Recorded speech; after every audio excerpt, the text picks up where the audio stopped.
અંજાર ખાતે પવિત્ર અધિક માસની સુદ પૂનમ નિમિત્તે લોલાડિયા પીઠળિયા પરિવાર દ્વારા શ્રી પીઠળ માતાજીના મંદિરે ભવ્ય ધાર્મિક કાર્યક્રમોનું આયોજન કરવામાં આવ્યું હતું.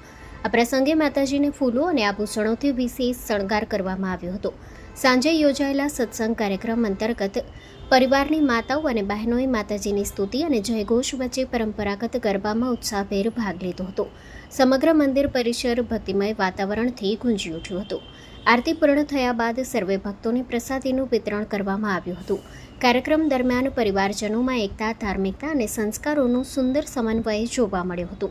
અધિક માસની પવિત્ર પૂનમ નિમિત્તે યોજાયેલા આ કાર્યક્રમોએ ભક્તોમાં ધર્મ, ભક્તિ અને માતાજી પ્રત્યેની આસ્થાને વધુ મજબૂત બનાવવાનો સંદેશ આપ્યો હતો.